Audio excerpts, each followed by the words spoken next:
we're drinking here. Tell me about this small batch. Yeah, so our small batch, I got a bottle for everybody if you want to take a look at it. So this is our flagship product. Um, we came out with our first product release in 2015 with just a few barrels of this. Now we're doing 16 barrel blends that are all 5 to 6 years old, all made using grains grown on my family's farm just north of Madison, Wisconsin, and aged for a minimum of 5 to 6 years, like I said, in 53-gallon barrels. We are doing 16 barrel blends, and we proof this down to 92 proof, just because that's where we thought it tasted the best. Got it. Well, I got to tell you that I'm loving this. Okay, it has a good heat to it. It's spicy, but it's also sweet. Let's talk a little bit more about those grains. I went to your website, okay, and I noticed on the website that it said that you have a unique 4-grain mash bill for all of your bourbon products, okay? And according to the website, that mash bill is 60% red heirloom corn, 14% heirloom winter wheat, 14% heirloom Spooner rye, and 12% malted barley. Okay, so that's really interesting to me that you're using essentially the same mash bill for all of your bourbon products. Can you tell me how that evolved to what you're using now? Yeah, so I guess we kind of like as a family business, we're not distillers. We've really just we've been farmers since the mid 40s. My grandfather purchased the farm that we are still currently on, and my dad's been growing seed corn, hybrid seed corn, pretty much his entire life. And that's sort of how we got into making bourbon. And I can get into talking about the specifics of the grains a little bit later, but we landed on that mash bill just because when we were tasting a lot of bourbons, or my dad and mom were, because when we started this, I think I was like 14 or 15, so I wasn't supposed to be drinking anything, but we do live in Wisconsin. So we landed on that because when you look at most major bourbon companies, you're going to have two primary schools of thought, and that's, the sweet wheat or the spicy rye. And those are really the majority of bourbons out on the market. I'd say probably 95% of all the bourbons coming out of Kentucky really fall into one of those two categories, where you're utilizing a high wheat content for that sweet wheat or a high rye content for that spicy rye. And what we found talking to a lot of consumers is that a lot of people are really adamant about which, yeah, Paul, you still haven't opened that one yet? A lot of people are really adamant about only drinking that sweet wheat or only drinking that spicy rye, and really sticking with that flavor profile, so to say. So because we're from Wisconsin, we just kind of want everybody to drink together and get along. We decided to add both and utilize both aspects of that flavor profile. So when I talk about this, I'm sure you all know plenty about bourbon. I'm not talking to a bunch of amateurs here. But I always like to say, think about the different type of grains that you would make the bread out of. So when you think about cornbread, that's a really sticky, heavy, dense flavor profile for bread. When you think wheat bread, it's a little bit lighter, a little bit sweeter, kind of more on that airier, grainy side. And then when you compare that to rye bread, really, really dark, intense, very heavy, spicy flavor profile. And that's kind of what we're going for with our bourbon. We want to hit all those notes. And by utilizing that 4-grain mash bill, we essentially can capture not only both ends of that spectrum on that sweet wheat and spicy rye, but really just to kind of develop a more complex flavor profile that's more applicable to more people's palates, and, good in cocktails, stands up in some good cocktails, but is also really good and complex to enjoy neat. I have a few questions for you on that. That was very comprehensive. I appreciate that. One thing it said on your website also is that the malted barley, you're actually sourcing that from somewhere in northern Wisconsin. So that's from a different farm? That's not from your family farm then, right? So we are actually working on growing our own barley. the reason we didn't start growing barley on the onset is because the malting process is extremely hard. And Breeze Malters, probably one of the most proficient malters in the United States that supplies malt to most of the major distilleries, is actually in Chilton, Wisconsin. So part of when we set this whole venture up is to have as much of the inputs grown on our farm directly. And if we can't grow them on our farm directly, we're getting them from 2 hours away from a world-renowned malter that's one of the best in the world. Got it. Okay, so that's not the first time that I've heard that certain grains sometimes that they're you really need some specialized skills to to get the good malting out of it, and that's true with rye. I've heard as well in some cases, because rye can gum up the works because of the high sugar content. So exactly. And malted barley is a little bit tougher because the actual malting process takes a lot of infrastructure, and we're not using it like you would use for single malt as an actual flavor grain, because single malt, that's all you can use, right? Right.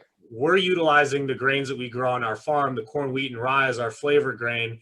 And then the malted barley is really just more in there as an enzymatic power grain to help break the starches of the other grains down into consumable sugars that the yeast can then consume and turn into alcohol. So it's really more in there for the science and less of the flavor side. I got to tell you, I love this. I love 4-grain whiskeys. And one thing that Todd Coe had reminded me here in the chat, Todd and I, every year, we're on a team of people that run a craft whiskey table at a fundraiser for a homeless shelter here in Chicago. We've been doing it for over a decade. And this year we did it virtually. And every year we pick out the whiskeys with Brett Pantani, from our buddy from Vinny's. Brett and I have been buddies for over 20 years. And this year, what we did, since we were doing it virtually, we wanted it to be really targeted. It was going to be a 1-hour event. We did 2 bourbons, 2 ryes, and 2 American single malts. And Brett selected your small batch, this exact bottle. Awesome. That's great. That was one of the ones we had. Thank Brett for me. I know those guys at Vinny's are huge fans, and we're just glad that we're a product that's loved by the masses. It was very popular. People liked it. Let me, one other question I have for you about this recipe, and then I have a few other questions, of course. Have you ever deviated from this mash bill? It says you're using this for all of your bourbons, but have you ever deviated from it? No. So we kind of just decided on that ratio because, one, that's the way that the math worked out the best, where we could have equal parts wheat and rye and still put in, enough malted barley to have that enzymatic power. So when we were first starting, we did some experimentation between different mash bills, but our first barrels that we actually put away for aging were all of that 60, 14, 14, 12. And we've kept that for the last over a decade now. And really the only thing that we changed is we've lowered the entry proof from 123 to 125 to now we're trying to get everything into the barrel around 120. Other than that, everything is the same distillate. And throughout the aging maturation process, which we think is arguably the most important part of any aged spirit, we let each barrel kind of age on its own. And, I don't know if anybody has children, but we always joke that barrels age like kids. They all age a little bit differently. Some are better than others, but you're never going to tell them that. And so we let the barrels kind of age and then speak to us as to what product that they're going to go in, be it our small batch, our Patton Road, our Bellefontaine, which are we going to try, and then some of our more reserved products like our Anniversary Blend, some of our older Patton Roads. Then we are coming out with some new stuff later on this year as well. Okay, so let's go on to number 2 here. The second one you wanted us to taste is the Patton Road. It does say cask strength. So what's your definition of cask strength? Is that like 58%?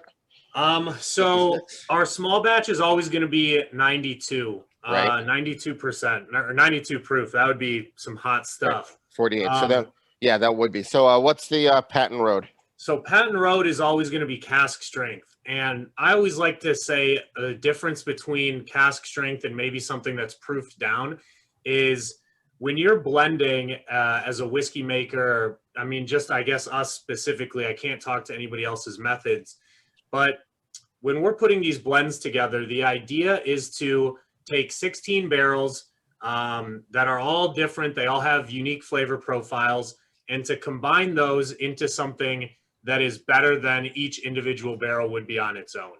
So really the goal about blending spirits is to create consistency, to improve the overall flavor, and to create consistency in proof and flavor profile. That's why every single small batch is going to be 92 proof.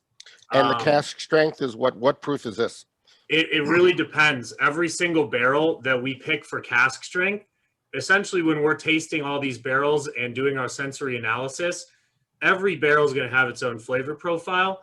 The Patent Road barrels are going to be those individual single casks that have the depth and complexity of a blend, but they are able to do so on their own. So essentially, they're just so much better than everything else that we don't want to dilute it by adding water, and we don't want to ruin that flavor by mixing it with anything else. So it's truly coming straight from the cask at whatever proof it is at the time of bottling. How old is this that we're drinking now? So this one is about 5.5 years old. Typically they run anywhere from 59 to 60% alcohol. Yeah, it seemed a bit hot. We have a couple that are pretty high. Yep. Yeah, but it's but you know it's surprisingly drinkable for a cask strength.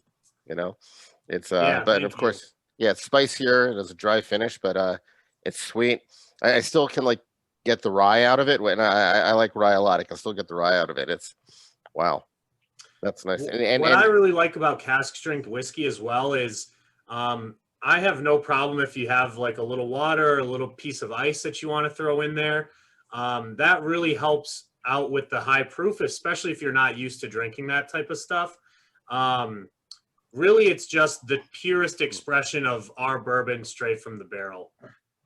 Why is it that J. Henry will only release things that are aged at least 5 years? Because that's also on your website. By the way, I love your website that it gives these details, because a lot of the websites, they don't give anything, you know. But back to, you know, Todd, when he and I do these tastings for the shelter, you know, we like to give a handout and tell people, you know, what they're drinking. And a lot of times we go to the website and like there's nothing there. And then we have to go to, you know, a third party review who maybe has done some research on it to find the details. Your website's great. It tells us everything. So why the 5 years? Is there something special about the 5 years that you found with your products? Yeah. So essentially the couple of age requirements for bourbon is you have to be 2 years or older in a new charred white oak cask to have a straight bourbon whiskey classification.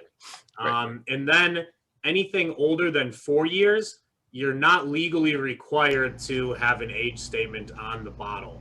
Now, a lot of craft producers are kind of getting away with this, or, you know, doing some things to hide it on the back or something. But my dad, being kind of the stickler for quality that he was, really just said, all right, well, 4 years is, I guess, the minimum.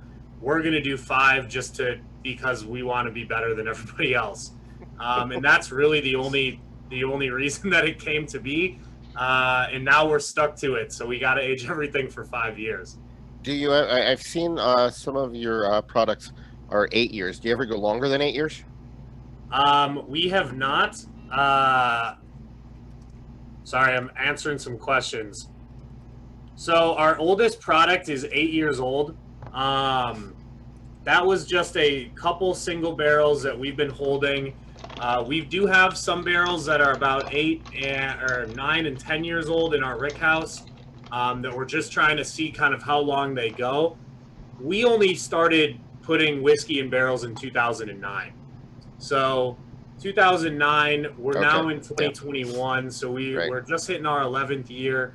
Unfortunately, because we waited for a full 5 years before releasing anything, those first 2 years, my parents were really eager to just get everything out the door and start some cash flow going. So Sure. We did put a little bit of a 9-year-old barrel into our anniversary blend last year, just to give that a little bit more depth. But ideally, we're going to be coming out with some 10-year-old single barrels in the next year or so. Got it. Got it. Very nice. So one of the things that I have noticed, and that the people who've been participating in our interviews have noticed, there's something about the Midwest, okay, where you have these families where they have farms, and then they just decide that they're going to diversify. I'm thinking about Bill Welter, a journeyman, Nick Nagley, with Whiskey Acres, these people who have farms, and then they're like, you know what, let's do something else with it. What's it been like for you, with respect to working in a family business? Is this something you always expected that you would be doing? Well, I think I always joke that my dad, when he saw me and my brother growing up, kind of figured that we'd be pretty shitty farmers, but we're really good at drinking whiskey. And so when he was kind of planning his succession plan, he decided to go with what we would be better at, I believe. That's great parenting. That is yeah. beautiful parenting. Yeah, it helps. It helps me that I mean, fortunately, unfortunately, pretty much all of 2020 due to COVID, I was going back to my roots and working on the farm like all summer because there wasn't really a whole lot of avenues to get out and sell whiskey. So really, it's kind of been a practice that I think the industry has moved away from kind of its core. So when you think about, early farmers in America in, the 1800s, pretty much all farmers would take any excess grain that they had and distill it because it's a value-added ag product. Mm-hmm. So at its core, distilling and whiskey making is really just a value-added ag product for farmers.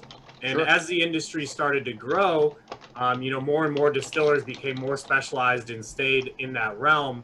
And now I kind of see what's sort of a cool flip is back to the basics, where now you're having all these farmers. Like I know Nick is growing some kind of interesting and cool crops. Mm-hmm. Our corn is extremely unique to the state of Wisconsin and to our family. We're actually the only people growing that specific hybrid, and we only grow it for our bourbon. And I see a huge shift going, especially in the craft side, but even for a lot of the bigger distilleries, like Buffalo Trace just bought a 40 or 50 acre plot that they're going to do all experimental grains on. Huh. So there's a lot of that shift going back to the roots because, at the end of the day, if you start out with really good grains, you're going to have a really good final product. Right. So let's talk about getting from that grain to that final product. And this is, as we move to the Bellefontaine, the third sample, everybody, which is the Bellefontaine. So this has a very interesting color to it. And I notice that it says that it is cognac finished. Mm-hmm. Okay. So same juice, these are all pretty much the same juice, the same mash. So obviously we have, the differences have to do with how it's aged, how long it's aged, and what it is aged in. Okay, so tell us about the Bellefontaine because it has a great nose to it. Yeah, so our Bellefontaine, that'll be our blue label. We're working on changing these labels to make them a little more color blocked so people can differentiate a little better. Essentially what we do is we pick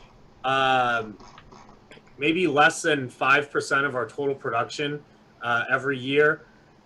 We'll pick these notes because these different barrels kind of go well with that cognac flavor profile. So once again, like you said, Gil, we're letting the barrels kind of speak for themselves, and we're just having our sensory analysis, like my family tasting through everything to determine exactly which product it's going to go in. So we'll pick barrels that have kind of that lighter, sweeter cognac flavor to them, and then age it in used cognac barrels. We typically try and buy barrels that are cognac in them for 20 years or more. And we age that for a minimum of 8 months. Okay. So our next release is coming out in April. So keep your eyes out for that. But something that's also extremely unique about this product is how we proof it. So, like I was saying early, when most bourbon producers add water, they're really doing that for two major reasons: that consistency of flavor profile and proof, and the one that most people don't really tell you about is you get a little bit more money from taxes because you get charged on the proof gallon. So it's kind of a way to dodge a little bit from the government. Hey, that's the So, American way. It's the American yeah, way. exactly. The And the unfortunate alcohol side effect industry, of that is that yeah. you are going to be diluting the final product with water. So that's why we came out with the Patent Road. We have this very unique process called slow reduction proofing, where we're actually using this technique to come about your increased yields of barrel. You're going to get your consistency of flavor profile and proof, but instead of detracting from the final flavor, you're actually going to be enhancing the final flavor by this proofing process I'm going to explain to you. So essentially, instead of using regular water, what we'll do is every so often we'll pick a couple barrels out of our stock, dump one barrel into two barrels essentially. And then Okay. we water that whiskey down from 60% ABV to around 30 to 35 ABV. And then we age that product for another 3 to 4 years. Now we've got something that we like to call Petit Eau, which just means little water in French. Uh-huh. And we use that Petit Eau to slowly reduce the proof of our Bellefontaine Reserve while it's actually in that cognac finishing barrel. So you're bringing it down with something that's not just water. You're bringing it down with an actual whiskey product itself. Exactly. So it's 5 to 6 year old bourbon that we've watered down in its original cask. So it's got flavors of bourbon. It's got a little bit of age to it. Some of our Petit Eau barrels are technically almost 9 years old now. And we're using that because now you have something that's 35% and something that's 60%, and you're closing the gap to get right around 100 versus going from 60 and using water, which is 0, to get all the way. It's just a much larger gap to cover. Plus that Petit Eau has a really, really unique flavor profile of its own. Once we have some more stock, it's something that we're probably going to start selling as a standalone product out of our tasting room. Interesting. But if anybody ever makes it up to take a tour, I'd love to have you try it because it's a really, really unique kind of blending component that we are some of the only people I think in the country or in the world using that technique. You know, I do have another question for you about the barrels. So, you know, here on the Bellefontaine, these are using the cognac barrels. That you mentioned that it had cognac in it for at least 20 years, you know, really, you know, so really you got the cognac into the wood. The rest of your products, can you tell us a little bit about the barrels that you're using for the small batch and the Patent Road and other J. Henry products? Yeah, so we use 2 to 3 year old dry age staves from Independent Stave Company. So a lot of bigger producers don't have time or don't care about that dry aging process. I always like to say that this is kind of like dry aging a steak.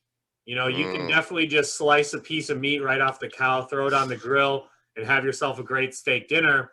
But if you take the time to dry age that meat, you're really just enhancing the flavors that are already there. You're condensing all of that fat. And that's essentially what's happening with our oak that we choose from Independent Stave Company is you're softening a lot of the tannins over that 2 to 3 year age period, and you're really enhancing and maturing some of the wood sugars in that oak. After that 2 to 3 year period, we do a light toasting, which is kind of similar to toasting a marshmallow. So if anybody's ever made s'mores, there's probably half the people that just like to stick it right in the fire and char the crap out of it. And then, hey, there you go. You got a burnt marshmallow. Then there's the other half that really takes a little bit of extra time to gently caramelize the outside of that marshmallow, getting that nice golden brown color. And then, in my opinion, now you've got the perfect marshmallow for a s'more. You're making everybody hungry right now. You know Yeah, that? I'm looking at people's expressions. I saw Becca. Becca was just smiling. You know, when you were describing the I'm here to make everybody hungry and thirsty.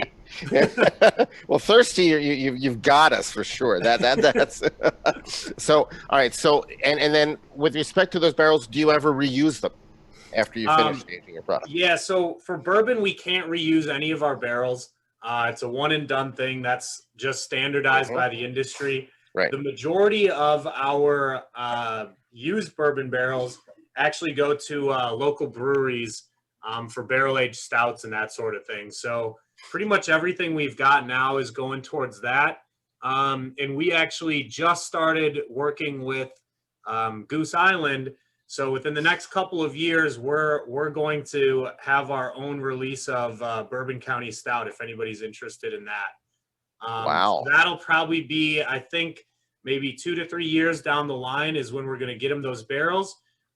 So be patient because I think they age those for another year and a half to 2 years at least. Well, I know we have a few people here who are fans of Bourbon County Stout who always get it every year. So yeah, a few people you're all raising your hands. So you just maybe excited them a little bit more too. So marshmallows, Bourbon County Stout, you're hitting on a lot of good things here. Good Um, stuff. Yeah, I know. Yeah, so let's talk a little bit about the distillery during the time of COVID. Obviously, there are tasting rooms and tours and all that stuff that are part of your normal operating procedures. What how are things going at the distillery now? Is the store open? Are you having tastings? What's the status? Yeah, so we were closed for the entire month of January, just to give us a little bit of a break. Um, we cut our tour size down from about 40 to less than 10, so we are still open. Wisconsin's a little more lenient, I think, than the majority of Chicago and Illinois. We require masks. We have great social distancing in place. I would just recommend coming out maybe when the weather's a little warmer because the majority of the tour is outside other than the tasting portion. And I can tell you there's nothing worse than standing in a rick house when it's -3 degrees out and trying to pull samples. So, but we are open. We're trying to, kick around as much as we can while keeping everybody safe and socially distant. Got it. So let me ask you a question. When you're not drinking, bourbon, what scotch do you drink? Well, Bunnahabhain is one. So Naomi, I'm a huge fan as well. Yeah. Paul and I have had several great scotches over at Delilah's with Mike and squad over there. Really though, I'm a huge fan of Japanese whiskey and what they've been doing in the East. So a couple of my personal favorites from there are like anything from Chichibu. Ichiro's Mizunara finish, I think, has just got a great floral, delicate flavor that you can't really emulate anywhere else. I'm also really, really impressed by Kavalan's barrel program and what they do with wood is really impressive. We really focus more on the maturation and barrel aging process. And I really want to take a trip over there and see how they're able to, create some fantastic blends. And because it's so hot and humid, they can push stuff out in, only a couple of years, whereas Scotland, it might take 10 to 20. Right. Yeah, we've talked about that actually. We've had people on here, for instance, we had Jake Cuckey from Starward talking about Australian whiskeys, Oh, nice. and Yeah, Jake's a cool guy. yeah, he's a good guy. And we also had Sam Filmus from Impex, and Sam was talking to us about Milk and Honey out of Israel, the M&H out of Israel. Yeah, I've heard really good things about Yeah. them. I've yet to be able to try anything because I think they just started selling in the Yeah, United you States. can get them now at Binny's. You can definitely get them now at perfect. Binny's. Yeah, and we also had Raj Sabwarhal who was talking to us about Amrut. So from India. So this concept of aging whiskeys in very hot climates, it's definitely something where they've learned how to produce good products, which is just wonderful. I have one last question before I'm going to open it up to everybody else. Who is the actual distiller, or the distilling team? Who are the people who actually end up, deciding what's going to end up in these bottles and in these glasses that we're now drinking? Yeah, so I guess for the final product is really me and my family. We're the ones doing all of the sensory analysis of every barrel. And Ariel, you are correct.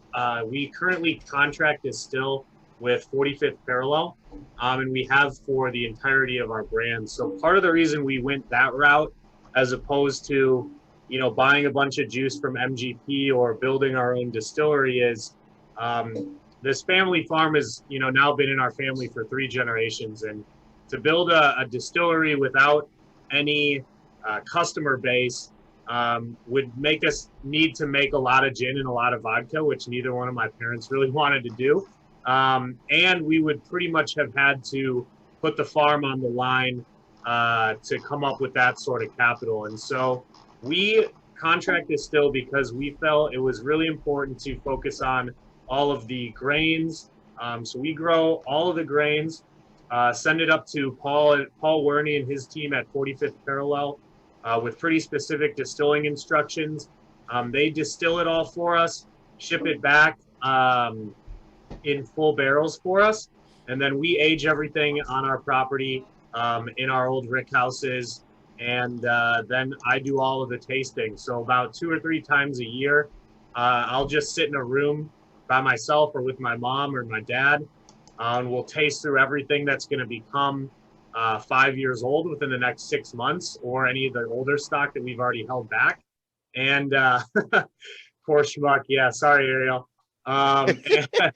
And that's really Nice. when we put all of our blends together for the small batch. That's when we'll set aside all of the patent roads for independent private bottle barrelings, and decide where we're gonna fit pretty much everything. So those are my favorite weeks out of the year, to be honest. It's better than Christmas. I got to tell you, if you ever want any company for that process, I'm sure there are a lot of people here who would be more than willing to take a little road trip up there. Yeah, I think once we've got a couple more barrels coming online in the next few years, I'm gonna start looking for some interns. So send me your applications now, and we'll add you to the stack. Nice. Eric, do you have any questions for Joe? Yeah, one question. So, what are you? Can I work remotely? Yeah, Hold on. Okay, wait. Hold on. Somebody else was on right now. Let's try that again, Eric. yeah. So, with the patent road, what are you looking for specifically when you do barrel picks for that versus what you decide to blend in with everything else? So like everything else that we kind of decide is sort of on like a tiered program. So I try and just create a pyramid of flavors, so to say. I'm not looking for any specific like flavor profile or nose profile on those patent roads. It's really more of like looking for something that has the complete package, if that makes sense. So when I taste them, I've kind of been doing this a little bit, that now when I find a patent road barrel, it's like immediately this is one barrel that has a fantastic nose. It has really, really good, full, complex flavors, and it's got a nice, really long finish. The flavor profiles can be anywhere from, really, really dark, heavy, fruity flavors to really light, fruity, kind of more exotic fruit flavors. The flavor is not really what I'm concerned about. It's more of the depth and complexity of that individual barrel, and does it hold that high proof really, really well on its own. Cool. Wonderful. All right. So why don't we open it up for questions right now? Eric, why don't you moderate the questions? However people want to let Eric know they have a question, please do so. And yeah, take it away. Anybody have a question? Michael Nolan? And remember, you're going to have to unmute yourself. Just did that. Really enjoyed the Bellefontaine, the cognac finish. You said you finished it for 8 months. What's the ABV of that when you're releasing it in the bottle? So when we actually pick all those barrels, and they go into the cognac cask. The total blend, I think, for this one started at about maybe 115 to 117. Then we use that Petito and that slow proofing process. This is right at 103. I apologize for not writing that on the bottle. But this particular batch is right at 103 proof. So we're using that 51.5, 51.5, okay. Yeah. How'd you come to decide to finish in cognac cask? And have you considered trying other casks? Like, I find port works really well with bourbons, so. Yeah, so I guess I got a little story for you if you want to bear with me for a minute. So when my great-grandparents, they are actually from France. I never met them, but they emigrated over here in the late 1800s, and they purchased a small farm in southwestern Wisconsin in an area called Frenchtown, southwest of Madison, about an hour. And they named their farm Bellefontaine Farms because there was an artisanal spring coming out of the land that they actually used to irrigate their crops. So Bellefontaine just means beautiful fountain in French. So we chose cognac because we were really trying to tie our French heritage and family roots to our Wisconsin bourbon, and cognac is probably the most well-known of French spirits. So that's why we picked that. Also, my mentor, Nancy Fraley, has a very, very prestigious cognac and American brandy background. And so I've been trained in a lot of different French blending techniques. And a new product that we are actually coming out with this fall will actually be finished in Armagnac casks as well. So at the end of this year, we'll have kind of a good balance of fire and ice, so to say, with that smooth, gentle cognac finish and that little more robust, fiery Armagnac finish. And I'm really excited to hear what everybody has to say when it comes out. Well, thank you. It sounds really interesting. Yeah, make sure to let us know when that comes out. We'll make sure to get it out on our Facebook group to let people know about its availability. Yeah, definitely. Hopefully, if COVID is slowed down by that point, we'll have like a harvest party, because we want to release it like late September, early October to celebrate me busting my ass for 12 hours a day, 7 days a week, getting all the corn in for the year. So I want to throw a little party for everybody. Got it. Eric, who's next? Michael Bloom, right? Mine's a short question, because I wanted to know where you grabbed your Petit O or your small water process from. Is it from Nancy Fraley? Is that something that was influenced by her? Yeah, it's a little bit of her influence, and then it's also a much more popular technique in high-end cognacs and armagnacs from the French region. So that's a process that's been around in some of those bigger cognac houses. A lot of them may or may not tell you about it, but it's definitely there because that's where we learned it. But it's been around for, 100+ years, if not longer. And when you think about some of those older cognac houses, I mean, they've been around since the 1500s. So you think the 500+ years of experience and knowledge that they've had. So we really just, it's a French influence technique that's a lot more popular in those cognacs and armagnacs, which is why we decided to use it for that Bellefontaine. Nice. Eric, who's next? Todd. Yeah.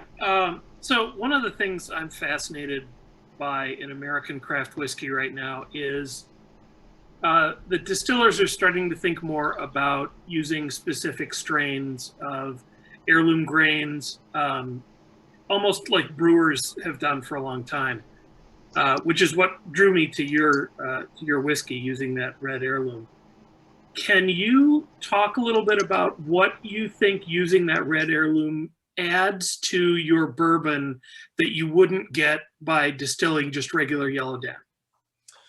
Yeah, so there's kind of a longer answer. I'll try and make this quick, but we chose that specific varietal of corn because we didn't want to use Yellow Dent like everybody else uses. we wanted to use something that was specific to our family and specific to the region we're in South Central Wisconsin. So the corn that we're actually using was created in 1939 by UW-Madison's Ag Research Department. And my grandfather actually grew it on our farm from about the mid-40s when we purchased the property and sold it to local cattle farmers just as cattle feed. Now, in the mid-70s, when GMOs started to become really popular, this specific heirloom corn would have fallen completely out of production because it's about a fifth as efficient as those more progressive GMO crops were yielding. So just for an example, this W335A red heirloom corn that we grow yields about 75 bushels per acre, whereas yellow dent corn yields anywhere from 200 to 250 bushels per acre.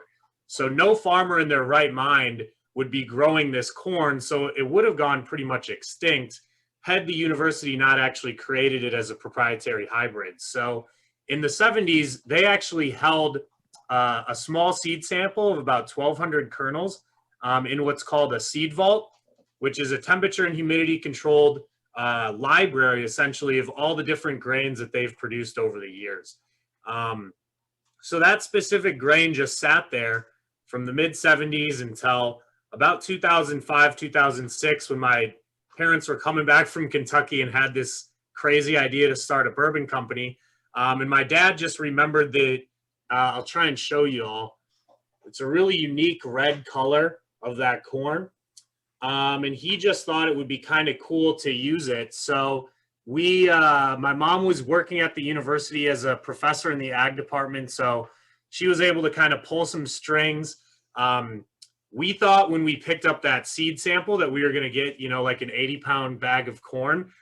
Instead, they handed us a manila envelope with, that's probably 1,200 kernels in this bottle. And over the course of 3 years, we developed that into about a little over 100 acres, which we now grow and maintain today. So 2006 to 2009 was just repropagating that specific varietal. Now we're actually working with a couple agronomists and seed geneticists. What's unique about this corn compared to yellow dent is it has higher starch, oil, and protein content than that yellow dent corn does.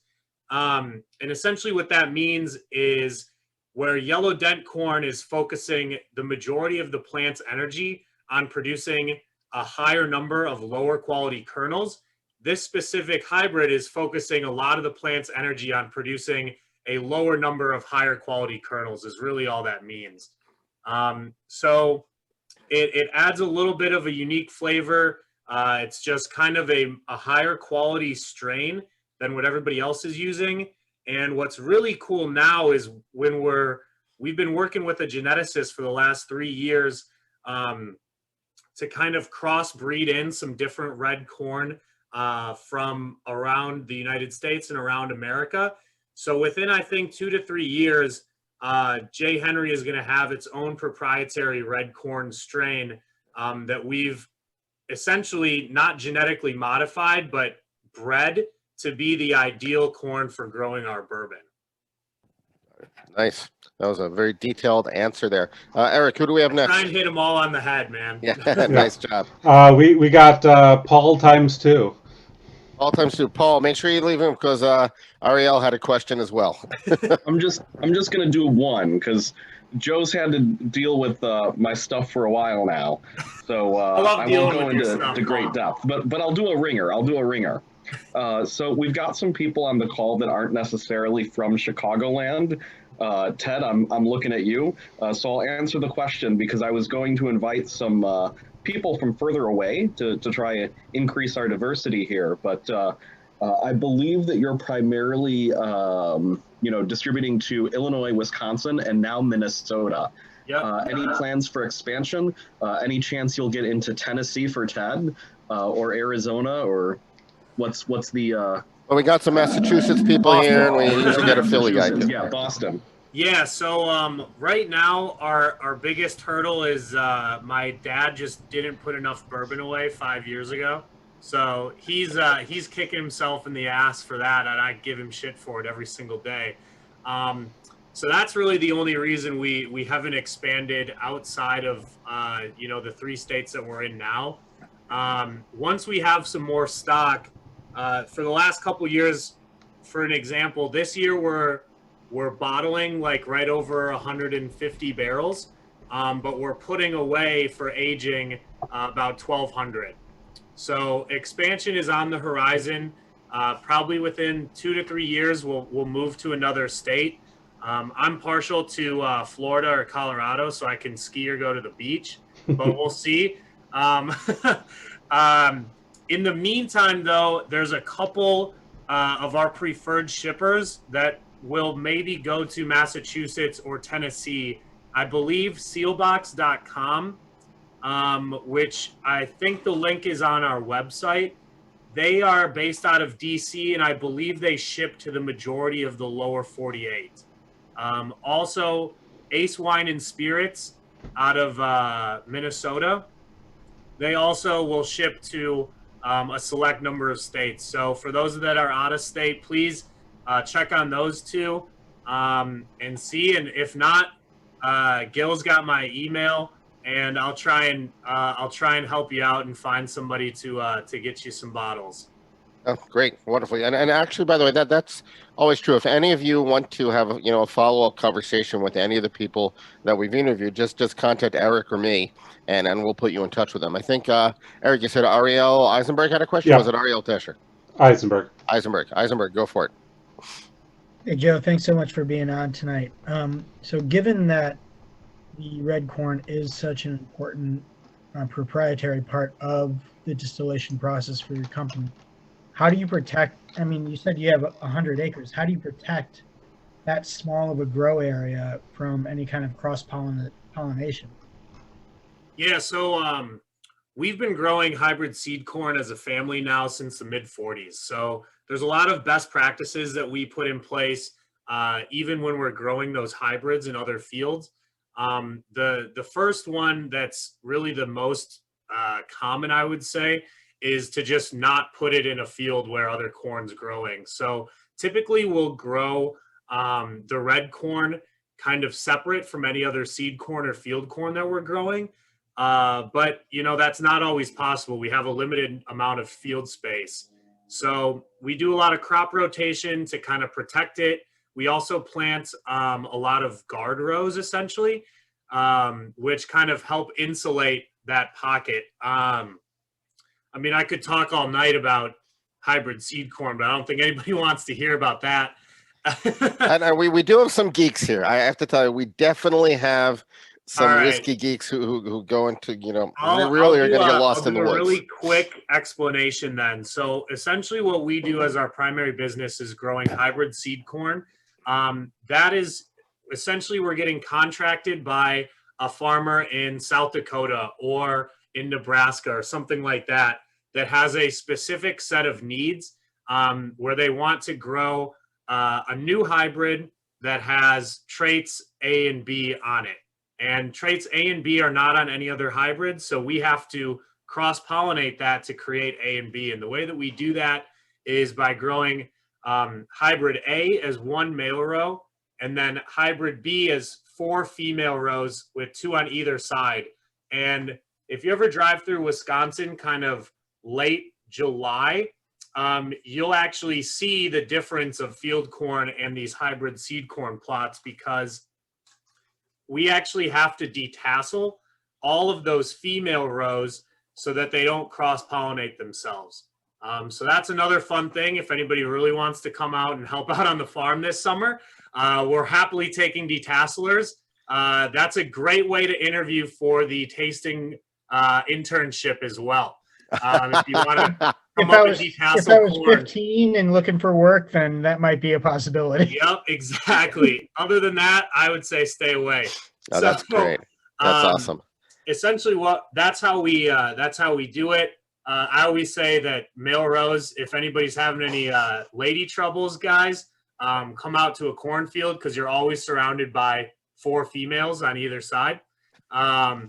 But unfortunately, we do have to knock down those male rows after the pollination process happens, because we only want to harvest the resulting AB cross hybrid. So that's really how we do this. That's why we're so knowledgeable in growing corn and kind of creating our own proprietary strain.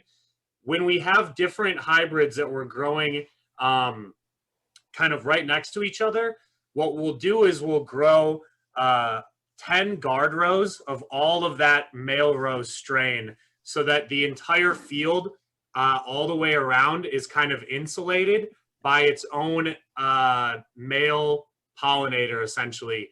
And then the field right next to it will have another 10-row circle as guard rows kind of all around it. So there's really no risk of cross-pollination when we do that.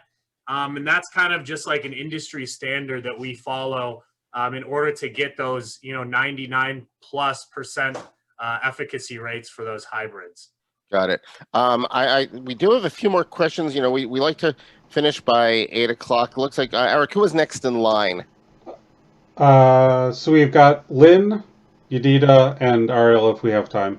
All right, if we have time. I'm cool to stay a little bit later as well if anybody's got additional questions. Okay. All right, Lynn, why don't we go to Lynn? Please unmute. Okay. I'm really loving this particular Patton Road Reserve, because for me, what I'm getting, and yeah, whoever said add a little water, bingo. What I'm really getting is incredible rye spice, almost dominant in this one. How would I know that the next Patton Road Reserve would be this rye forward? I guess it's kind of dependent on the barrel. I can go back and check which specific cask that came from. But as I sort of said earlier, when I pick these, I'm not really picking them for a specific flavor profile. It's more of like the balance and how all those flavors round off together. So I would say there's a little bit of that rye spice because it comes through more in our Patton Roads because of that higher proof. The majority of those Patton Roads will have some of those darker flavor profiles as well, just because that's kind of how I like to pick them. So can we buy Patton Road? And is there a barrel number? I will check and get back to you what barrel we actually pulled it from. I think it's going to be 519. And unfortunately, outside of our tasting room, just due to the amount of product we haven't sold any Patton Road outside of our tasting room since 2019. So, but you'll let us know. But when you get around to doing that again, yeah, you'll let us know. Well, Binny's is kind of first on our list for another private barrel pick. Good. Okay. And there's a couple other places in Chicagoland and beyond that are on the docket for those private picks. Or you can steal that one that Paul's got. I don't think so. I really want both of my hands Yeah, still intact. intact. Yeah. All right. So off for sure. okay. So for the sake of time, Eric, who did you say was next? Was it Yedida who was next? Yedida. This will probably be quick because between Lynn and Joe, you've mostly answered my question, which is I also just really love the Patton Road, and I noticed Binny's wasn't selling it.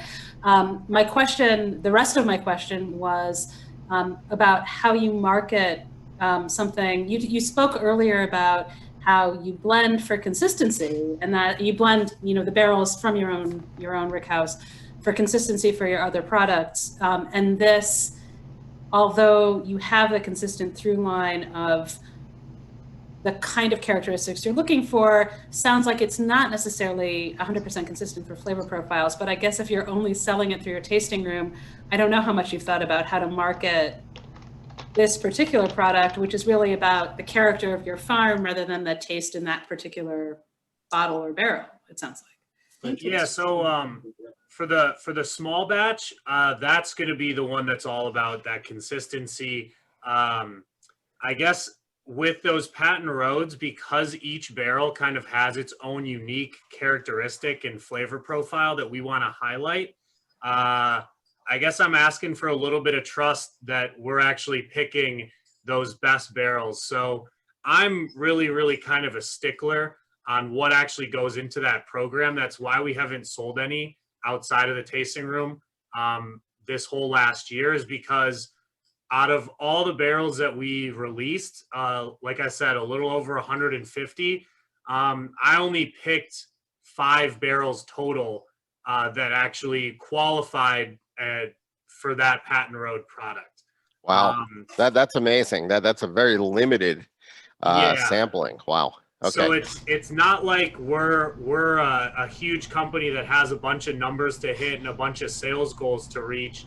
It's really just we are only putting our best foot forward in that product, and so we're not going to release anything that I don't think or my family doesn't think. Which I think I just saw my parents hop on a little bit ago. Yes. We're yes, just not going to release anything that's not the highest quality of anything that's coming out of our rick house in that given year.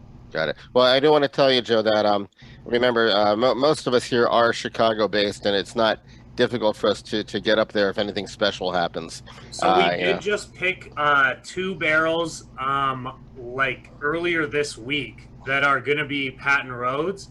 So if anybody wants to try those, we are going to just keep them in the tasting room again because it's really hard to split up 2 barrels across 3 different states. Of course, of course. But send me an email. I'll set a couple aside for you, and I'm happy to let you try them before. And if they don't fit that heavy rye spice flavor profile, Lynn, or whatever flavors that you're really picking up, Yedida, we'll find some more that'll hit those notes for you for sure. Great.